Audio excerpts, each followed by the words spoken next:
gars, j'espère que vous allez tous bien. Victoire du Barça en Liga. J'ai envie de dire victoire enfin en Liga. Parce que quoi?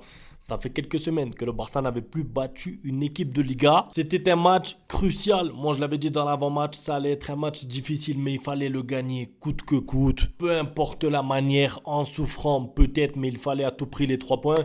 Déjà pour arrêter la mauvaise série. Et aussi, si vous voulez, être champion d'Espagne. Parce que demain, il y a un choc. Le Real Madrid qui va jouer contre Bilbao. On ne sait pas ce qui va se passer. Mais en tout cas, le Barça avait l'obligation de remporter ce match. C'est chose faite. Aux compositions, une grosse surprise. Lewandowski sur le banc. Alors, on saura peut-être après le match vraiment la raison pour laquelle il était remplaçant.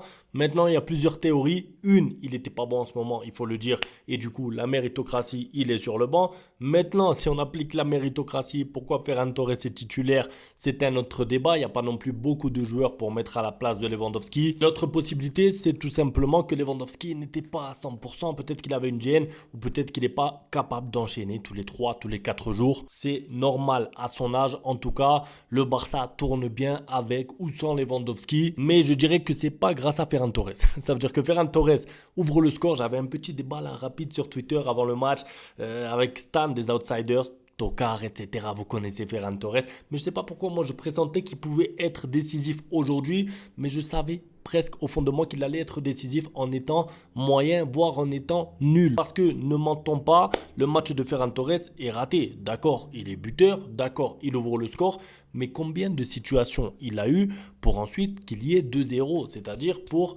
Je ne vais pas dire tuer le match, parce qu'avec le Barça, même à 2-0, on l'a vu contre le Celta Vigo, tu peux mener au score. Quand tu es le Barça, tu ne tues jamais le match. Mais vous avez compris ce que je veux vous dire. Si jamais Ferran Torres met le 2-0, je pense que ce n'est pas le même match. Après, tu n'es pas en difficulté, qu'ils ne reviennent pas un partout. Donc, le nombre de situations, le nombre d'occasions, le nombre d'opportunités de Ferran Torres par rapport au nombre de buts, donc 1, pour moi, il n'est pas bon. Voilà, quand tu es titulaire au Barça, tu as autant de situations, autant d'occasions. À part s'il y a déjà 3-4-0 et que bon, tu veux t'amuser un peu et tu auras des occasions, je dis d'accord, ça peut arriver. Mais il y a 1-0, Ferran Torres, s'il te plaît, sois un petit peu plus tranchant. Mets-moi le 2-0 pour qu'on puisse penser à autre chose. De toute manière, globalement, sur la première mi-temps, tout le monde au Barça a été inefficace. C'était pas un très bon Lamine Yamal sur la première mi-temps. Rafinha qui a un face-à-face juste avant la mi-temps. Il y a un partout. Pied droit, malheureusement, arrêt du gardien. Ferran Torres, 2-3 situations. Dani Olmo qui ne fait pas les passes au bon moment, aux bonnes personnes. La première mi-temps, il manquait ça. Il manquait le dernier geste, la dernière frappe, la dernière bonne passe. Bref, le dernier bon geste pour être efficace. Mais ça m'a fait beaucoup plaisir de voir un Barça de retour des vestiaires en mode méchant. Quand je dis en mode méchant, c'est-à-dire en mode une situation, un but. Et d'ailleurs, ça commence par un show Lamine Yamal. Est-ce qu'on peut l'appeler comme ça? Parce que la deuxième mi-temps de Lamine Yamal, je ne sais pas pour vous. Je sais qu'il y en a qui attendent de lui qu'il mette des buts, des doublés, des triplés et tout. C'est vrai, en première mi-temps, il a perdu quelques ballons. Il n'a pas été efficace. Il a eu des situations de but. Je me rappelle, il y a une occasion. Il frappe en une touche. Peut-être qu'il a le temps de contrôler. Et si jamais il n'a pas le temps de contrôler, pour moi, il doit de toute façon la cadrer. Bref, il tire à côté. Il faut rappeler aussi qu'il a 17 ans, il va faire des erreurs, il va rater des occasions, il va progresser dans quelques domaines. Il y a peu de joueurs parfaits, moi, à 17 ans, donc c'est normal. Mais la deuxième mi-temps de Lamine Yamal, s'il vous plaît, déjà, pour le 2-1, le penalty, c'est lui qui obtient ce penalty de manière intelligente. Ça veut dire qu'il passe devant, je crois que c'est Morica, il passe devant lui. Ça y est, c'est trop tard. Si tu le touches, c'est faute. Ça veut dire que Lamine Yamal, il est déjà intelligent. Il a déjà cette expérience. Il a déjà ce petit vice-là d'aller chercher le penalty comme ça dans la surface. D'ailleurs, penalty incontestable. J'ai pas envie de voir des Madrilènes dans les commentaires. Tu as vu, le Barça gagne grâce à un penalty. Il y a penalty à 100%. Il y a faute. Maintenant, est-ce que Lamine Yamal aurait pu rester debout? Est-ce qu'il aurait pu tirer quand même? Est-ce qu'il aurait pu marquer quand même?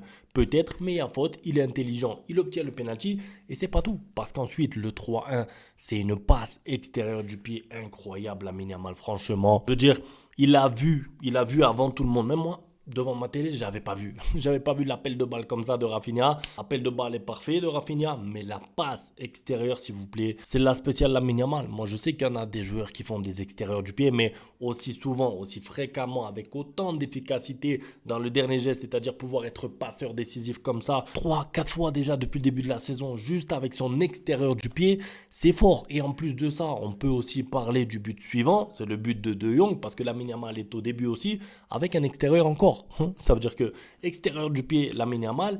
Après, bon, il y a un petit cafouillage. Ça revient sur De Jong. Il marque, mais je veux dire, à l'origine, Lamine Yamal est donc sur le penalty qu'il obtient. Passeur décisif et on va dire avant-dernier passeur sur le 4e but. Donc, franchement, c'est la folie et surtout, ça me fait plaisir. En fait, c'est là où on se rend compte que Lamine Yamal a beaucoup manqué. On peut encore une fois dire, oui, mais vous avez vu le Barça et Lamine Yamal dépendant. Je ne sais pas si le Barça et Lamine Yamal dépendant. Ce que je sais, c'est que Lamine Yamal est un joueur différent. C'est un joueur spécial. Donc, c'est logique pour moi qu'il apporte quelque chose de plus qu'un joueur lambda, qu'un joueur normal à chaque toucher de balle, même quand il y a du déchet, même quand c'est pas un gros match pour lui comme en première mi-temps, il est là, il est tranchant, il est efficace, il est décisif. Maintenant, je pense qu'on peut aussi parler de monsieur Rafinha parce que j'ai beaucoup aimé son dernier match, même quand le Barça perdait, on parlait souvent de Rafinha attitude parce que c'est l'un des joueurs qui était là tout le temps à montrer l'envie, à montrer le bon exemple et surtout à être quand même assez bon dans les matchs, même quand le Barça était en dessous ou même quand le Barça perdait des matchs. Et je suis tellement content pour lui aujourd'hui, ça veut dire qu'il est récompensé, il marque 2 buts, il transforme son penalty. Moi, quand j'ai vu qu'il n'y avait pas Lewandowski sur la pelouse, je savais de suite que c'était lui qui allait tirer. Parce qu'on sait qu'avec le Brésil, c'est lui le tireur. C'est pas Vinicius, c'est lui le tireur maintenant. C'est l'entraîneur du Brésil qui l'a attribué tireur de penalty.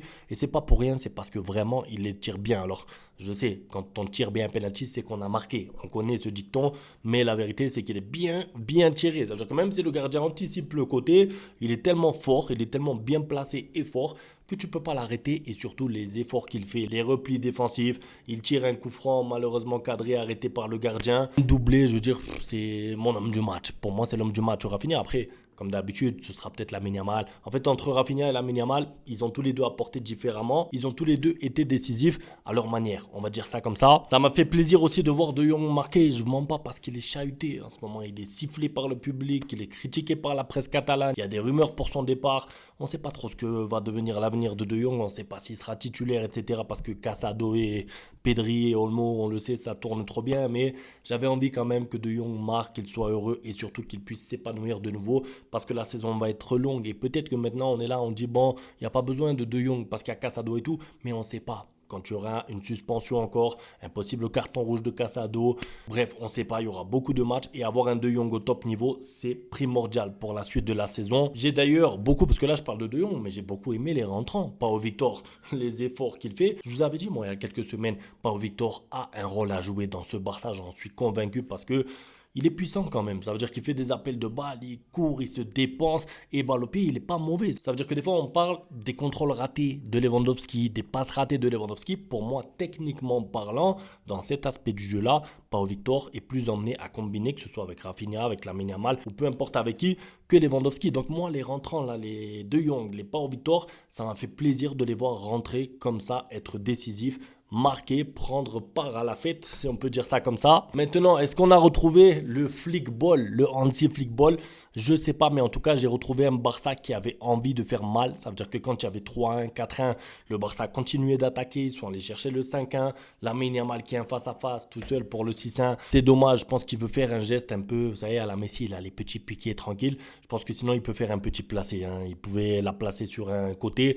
Il a voulu faire un beau geste. Voilà, c'est peut-être un petit défaut chez Lamine Yamal. C'est vrai, l'efficacité pour marquer un petit peu plus, mais j'ai été quand même globalement très satisfait de son match et surtout je suis content de voir que le Barça repart vers l'avant. Enfin, tu as pu faire reposer Lewandowski, tu as ton 11 type, pas de blessure en plus aujourd'hui, pas de suspendu, tout est bon pour repartir de l'avant dans de bonnes conditions avec de la confiance. C'est tout pour le débrief, demain on reviendra de manière détaillée sur plus de détails. N'hésitez pas à me donner vous, votre homme du match, est-ce que c'est plus Lamine Yamal pour ses gestes, pour ses extérieurs ou est-ce que c'est plus Rafinha pour son côté efficace, pour son côté buteur. Ou si vous avez un troisième joueur à me proposer dans les commentaires, je lirai tout ça. Un grand merci pour le soutien, victoire du Barça qui fait plaisir. On va profiter et demain on va se poser devant le match Real Madrid-Bilbao. À demain pour la suite. Ciao. Bang, bang, bang, bang, goodbye. Ustedes pueden aceptar mi negocio o aceptar las consecuencias. Plata o plomo.